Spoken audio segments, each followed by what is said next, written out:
আসসালামু আলাইকুম সবাইকে। কুরবানিদের পর আমরা সবাই কম বেশি এই রেসিপিটির সাথে পরিচিত। রেসিপিটি হচ্ছে ফুলকো ফুলকো রুটি আর খাসি অথবা গরুর নিহারি বা পায়া। আমরা যারা গ্রামে থাকি তারা তো মাটির চুলায় দেখতেই পাচ্ছেন কি সুন্দর সুন্দর ফুলকো ফুলকো রুটি তৈরি করে এটা খাই আমরা খাসি বা গরুর নেহারি দিয়ে।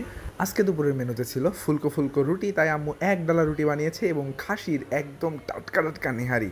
নেহারির স্বাদটা ছিল পুরাটাই পারফেক্ট এবং নেহারিটা তখনই পারফেক্ট হয় যখন এর ঝোলটা একটু আঠালো আঠালো হয়। এটা আপনার যখন খাবেন তখনই বুঝতে পারবেন। এই খাসির নেহারিটা এতটাই পারফেক্ট হয়েছিল যে হাড়গুলো পর্যন্ত চাবিয়ে চাবিয়ে খাওয়া যাচ্ছিল। আমার তো বাবা পুরো হাঁড়িটা পাইলেই একদম সাবার করে দিতাম, কিন্তু কিচ্ছু করার নাই, পুরো পরিবার মিলে খেতে হবে। তো যাই হোক, ফাইনালি সেই অপেক্ষার প্রহর শেষ করে আমি একটা চুমুক দিলাম খাসির হাড্ডিতে এবং দেখতেই পারলেন সব কিছু চলে গেল গালের মধ্যে। যাই হোক, টেস্টটা ছিল জাস্ট অসাধারণ এবং সেই ফুলকো ফুলকো রুটি এবং খাসির সেই পায়া বা নেহারির ঝোল সব মিলিয়ে টেস্টটা ছিল জাস্ট অনবদ্য। তো বন্ধুরা, ভিডিওটি যদি ভালো লাগে তাহলে অবশ্যই একটি লাইক এবং চ্যানেল সাবস্ক্রাইব দিয়ে আমাদের পাশেই থাকবেন। টাটা।